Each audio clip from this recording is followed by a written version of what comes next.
So I will try and get us going for the day.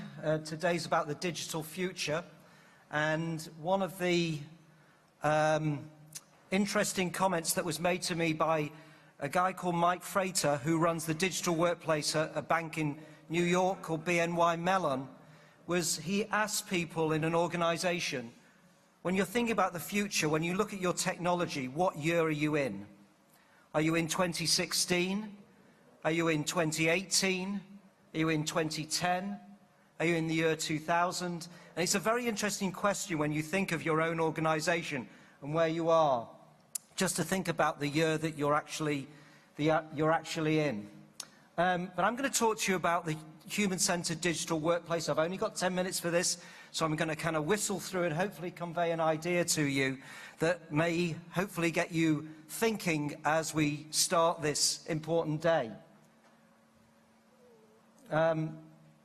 So, digital worlds where we want to work. This isn't just an opportunity for me to show you my house. This is where I live, in the Cotswolds. But it's really designed to kind of get us to think about the idea of places that make us feel alive. And when you look in the physical world, we're surrounded by places, and this city of Brussels is full of them, the places that are very, very beautiful. And we gravitate in the physical world to places of beauty. And we're used to doing this, having had millennia and centuries to create places that make us feel alive. I'm sure you've got places in your own life that you particularly gravitate to. And my question is, when you go into the digital worlds inside your own organizations and inside your own lives, how do they make you feel? Do they make you feel inspired? Do they make you feel alive? And one of the things that we kind of think about when we're looking at this is we kind of forget what the physical workplace used to look like. So this is a picture from 50 or so years ago, and the physical world was really rigid in the way that the physical workplace was organized. And we've seen great changes, and I'm sure we'll deal with this today, about the way physical workplaces are being changed.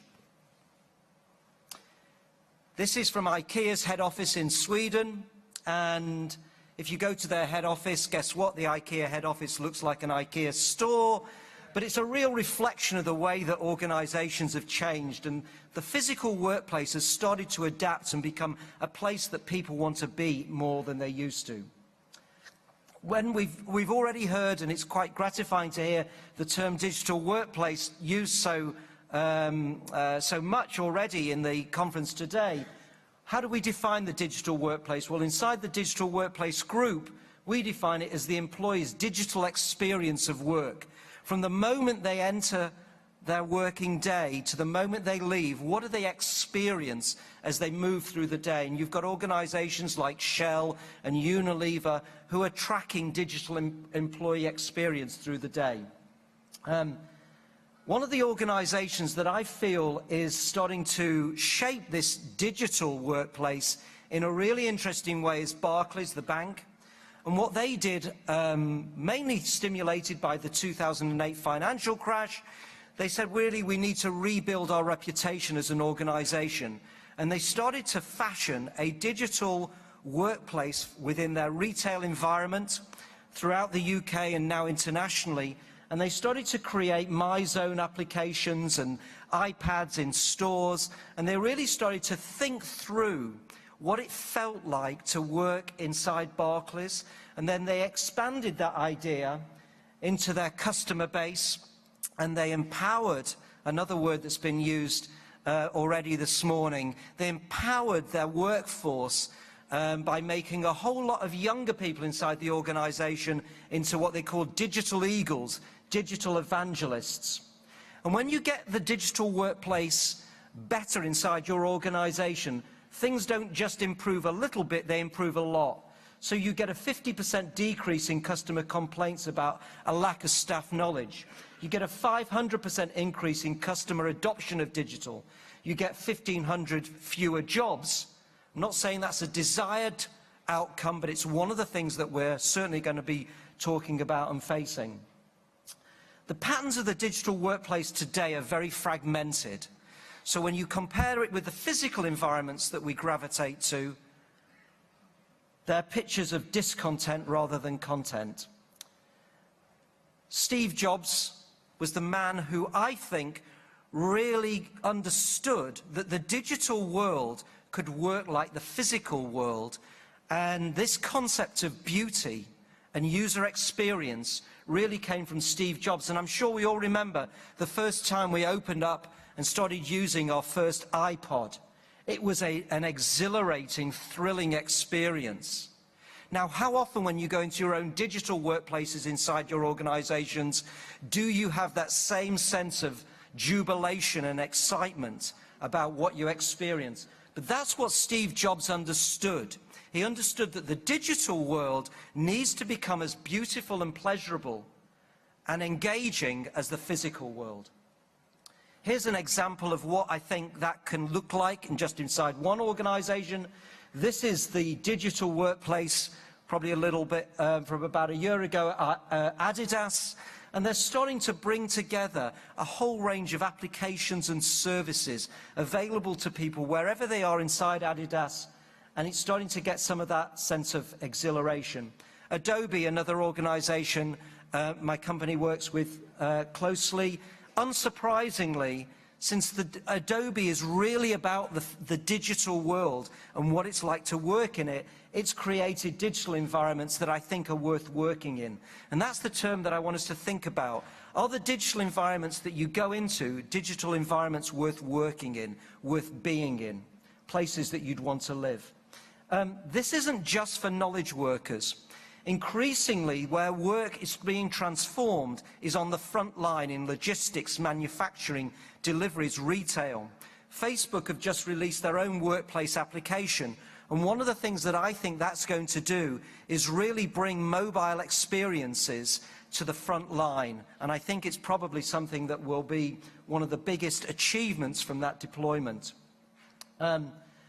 Workplaces of the future can feel like this. This is from Telstra, which is an organization in Australia, and the bit that's blurred out in the middle is that the data in front of you tells you exactly what your holiday allowance is, what your pay is, where you're up to with your contributions to your pension, and as somebody goes behind you, if you're looking at this, the screen blurs out, so it protects the confidentiality and security of the environment. At the moment, the digital workplace is an environment where it's as if we had 30 different architects designing the same building.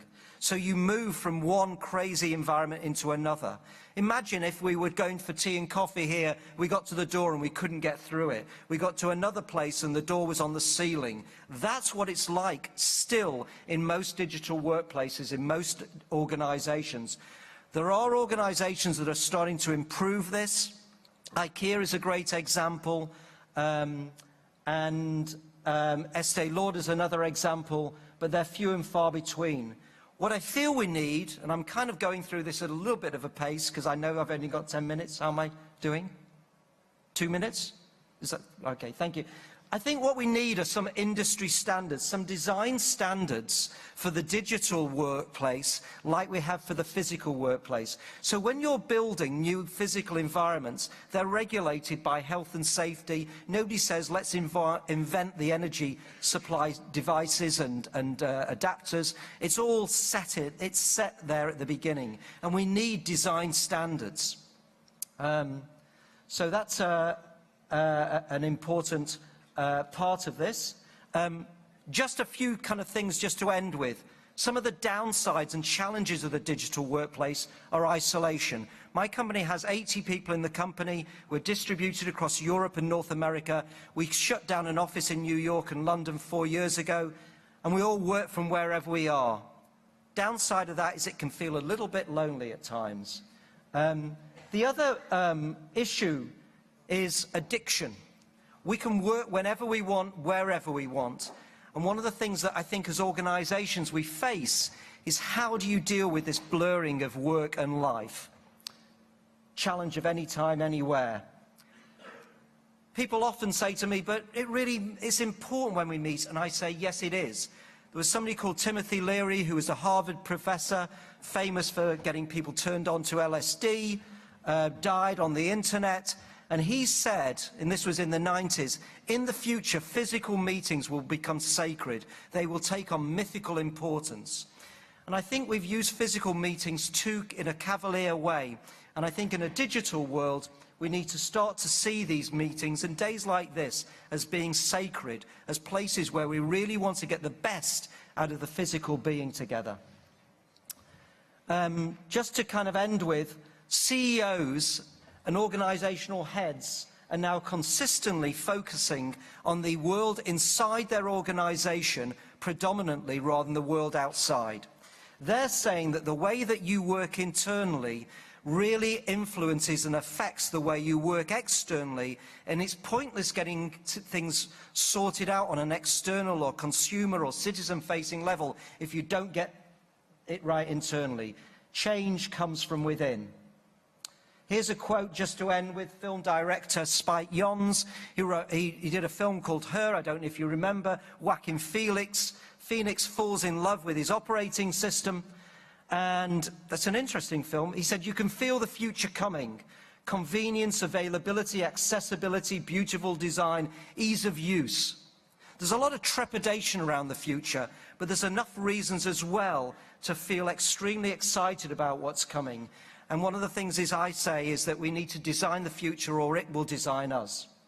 Thank you.